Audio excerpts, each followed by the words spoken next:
We have a little discussion on social media and how to use it well, how to use it Christianly. One of the things that I've experienced over the last few weeks is I've been using social media a lot less because I knew I was teaching a class on how to use social media well. So as soon as you do that, it's like, well, I'm opening myself up for some challenge. Didn't you just say?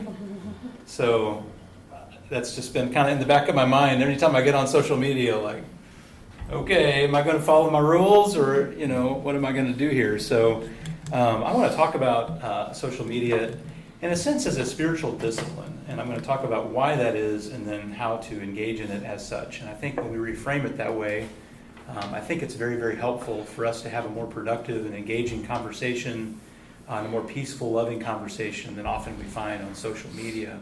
The reason this is a halfway productive discussion is because only you can control yourself. You can't control the other person. But I can guarantee you, though, that if you go about this with the right mindset and a Christ-like mindset, that there are productive things that can happen in your online conversations, productive within your own life, productive within your own faith, within your own soul. Only you can control you. And so if you are determined to discipline yourself in a spiritual manner in your online conversation, I think there's formation to be had in that process. The other question then is in the title is then what is productive? And sometimes we mislabel or misunderstand, I think, what productivity is online. And what has been reassigned as productive is winning. Often in a lot of theological, political, social, whatever conversation that you're having online, that you're trying to have the right kind of outcome of basically winning an argument or coming out on top or looking better or being better or people thinking more highly of you. All manner of things that are actually quite contrary to the gospel of Christ, really. So what do I mean by productive? Well, the productivity is going to be our own spiritual development. As we discipline ourselves through our use and our language and our attitudes on social media, there is formation, I think, that can occur of our own self. One of the things that I think is interesting about social media is it almost doesn't matter what you can put online, someone can argue about it. Mm-hmm.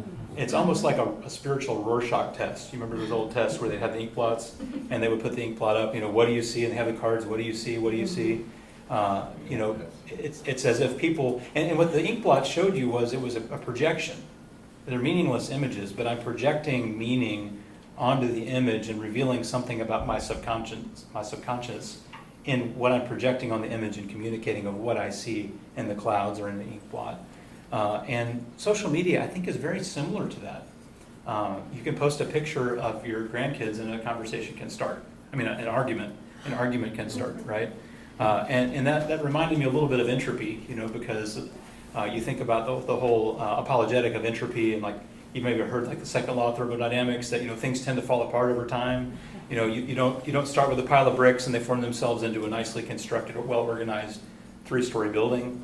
But if you have a really nice constructed 3-story building and you let it sit out for a long time, it becomes a pile of bricks. I've seen pictures of children and food turn into an argument. I've never seen a political argument turn into pictures of kids, right? And I think that is a good illustration of entropy at work. Now, if you search the scriptures and you take the scriptures very seriously, we actually get quite a bit of guidance on how to discuss things and how to see each other and the kind of attitude that we have toward one another. And as you look at these verses very carefully and you get into your Greek New Testament and into the textual variants, there is not a single phrase in there that exempts social media. I think if the apostles had known about this, they would have said that too. And I want to read just a couple of verses, and I almost kind of just feel like doing just a Bob Newhart stop it kind of thing, I think do we need to really say more? But I think we can say more because I think there's some instruction that we can have that will be helpful. There are verses like in Luke 6:45 where Jesus says, "A good man brings good things out of the good stored up in his heart, and an evil man brings evil things out of the evil stored up in his heart. The mouth speaks what the heart is full of." And I think we could add to that, and the fingers type what the heart is full of, right? There's another verse in 1 Peter chapter 3, verse 9, where Peter tells us very directly, he says, do not repay evil with evil or insult with insult.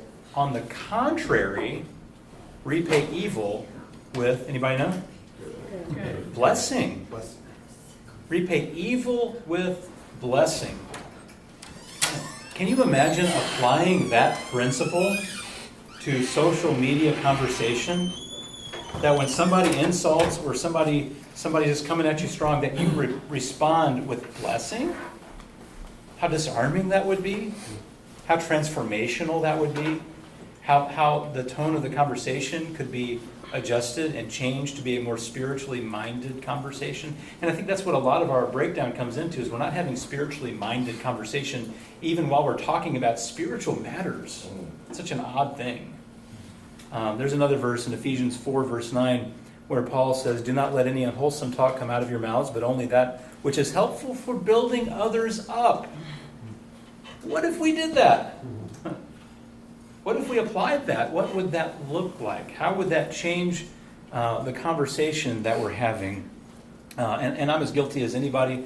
There are things I know I've said on Facebook that I would never have said to somebody face to face.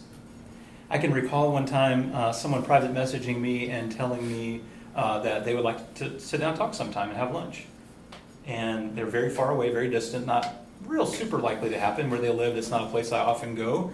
But even just the thought of that made me think about the conversations that I'd had with this person in the past. What have I said? Mm-hmm. If I were to sit down and have an actual face-to-face conversation, would I be embarrassed over something that I have said? Not because I never expected I would meet them. And I would have never said it to them, right? And so it's odd how we kind of disconnect some of those things. But the Bible speaks very clearly into this. It's just the medium has changed. It's not that face-to-face interaction, but it's that hypertext interaction. And we'll talk about some of the limiting factors of that here in just a moment. So the apostles can't foresee this, but they still give instruction that should inform and instruct our attitudes, our actions, our words, our thoughts, and those sorts of things. So how can we have a better conversation? That's the question. How can we have a better conversation that brings about spiritual growth and development for our own self? Because I feel like what happens when we get on social media and we begin typing things is we are expressing some things out of some places within our own hearts and minds that we may not even be aware are there. So anybody ever seen Monte Python and the Holy Grail? Yeah. By chance, okay? Yeah. And you remember the fight with Lancelot and the Black Knight? It's kind of gruesome, you know. Arms gone, leg. He's kind of just there like a little stump on the ground, and he's threatening to bite him, you know. He's hobbled. I mean, he's incapacitated, right? And that's how the fight ends, although he's not done. You know, the Black Knight's not done. I think that's how social media conversations begin. No legs, no arms, no ability to... there's a lot of things stripped out that make our conversations very ineffective. And I'm going to mention a few things, and then we're going to get to some framing up some how-tos, how to do this better. So there's some missing components here when we get online. Can y'all think of any missing components to just good communication when you're just typing away? Facial expressions, body language. Tone Body of voice. What's that? Tone of voice. Tone of voice? Body language. Nonverbals, facial expressions, things like this. These all express meaning, don't they? Is that- There's also humanness, you know? Yes. I used to teach online courses, and what students would type to me would indicated they didn't realize I was a human on the other side. Yes. And yes, and that's such a good point. And that's the personal relationship component. And I want to talk in a moment about fight or flight and the objectification of people when we are anxious. Mm-hmm. Fight or flight is an anxiety-driven response, reaction, right? And when we get into that reactionary posture, we begin objectifying. Because when you fight somebody, you're objectifying that person, right? Nonverbals, how do they fix that? Emojis. Did it fix it? No. I put a smiley face to make sure you think I'm okay. right? It's not the same thing, right? It's not the same thing as us talking and seeing and all the little muscles that are working and all the little nuances of smiles and things. I mean, they even try to give you different smiles, right? But it just doesn't work. Tone of voice. Are they yelling? Caps lock? Tone of voice, right? Has that ever worked for anybody? Caps lock ever won the argument? Caps lock and they said, okay, fine, you're right. Never works, right? That's a bad option. Personal relationships again. So we're missing these things that are just essential to good, effective communication, meaningful communication, are just stripped out from the very, very beginning. And so that's why I feel like online conversation has resistance, right? This forms a kind of resistance to productivity and useful for building others up. It forms resistance to that I feel like one of the things that makes a spiritual discipline transformative in a discipline is resistance. You're doing something that doesn't come natural to you. It's naturally resisting your effort. You know, how many times can you pray a day? How long can you pray? How much scripture can you? There are things that naturally resist some of these things. And so this resistance, I think, is what gives us opportunity for formation.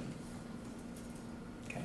These barriers that are just embedded in the fabric of hypertext, distant communication, I think are opportunities for growth, if we're able to consider that and think through that and work through that. So I'm going to give a few thoughts here, and you all just take this in, and I'd love to hear your feedback. There was a Seinfeld episode where George decides that every decision he's ever made has been a bad one, and so he would be much better off if he just always did the opposite of whatever came to mind. And he began succeeding. A lot of what comes very natural to us doesn't work. It just doesn't work. And so we have to have a better way to go about this to be beneficial, to have Christ-like and Christ-imitating conversation. So let me ask you this. Have you ever been or felt insulted online? Anybody? I see head nods. Anybody? Okay, let's see it. Okay. How did you feel when that happens or happened? Probably just happened once. How did you feel in that moment? Defensive. Defensive. Okay, that's a good word for it. Describe your feeling. Think about the thinking. Metacognition, right? I was thinking, why is he doing this? You Okay. don't know me. You Okay. don't know. You don't know me Okay. to say that. And often the people that we have arguments or whatever with, if I look back on those, it's almost always people I don't know personally. And that goes to your point, is that lack of humanity within it. There's an objectification that comes through that distance in that text, that they're not treating you as a person. Now describe your physiology. What's happening? How do you feel? Not just what are you saying, what are you thinking and saying to yourself, how are you feeling? Angry. Heartbeat. Heart Like rapid, jumping, yeah. okay, maybe sinks. Have you ever felt a I don't know a word for it, it's just like a feeling of just It's like we were on that thing at Santa Monica Pier that goes like this, and when you get to the top and then you drop almost faster than gravity, there's that sinking feeling down in your gut. And when in the New Testament, when Jesus is really, really troubled, it's the word for guts. Splagnizomai, he's troubled in his gut. Because where do you feel it when you feel bad, when you feel sad, when you feel anxious? You feel it right down here, don't you? We think of our heart as the center of emotion. They often thought like your guts, because your guts start rolling. You start feeling anxious. Your stomach's growling. Your heart rate goes up, right? Your breathing can intensify. Your blood pressure can rise. You might yawn a little bit, which is a little hyperventilation. Rapid breathing, muscles tightening. What are you getting ready for? Fight. Getting ready for a fight, aren't you? It's this visceral, reactive response that overtakes our common sense. The more when this happens, it kind of like shuts down the common sense areas, right? And you lose your filters of decorum because you're gearing up for this fight. You're building walls You're building defenses. You're getting the guns out, right? I mean, metaphorically, right? And this, it's a visceral, it's a stress response, and it's an anxiety response. Because you're getting ready for a fight or flight. And at that moment, you are in a very, very poor position to have a good conversation.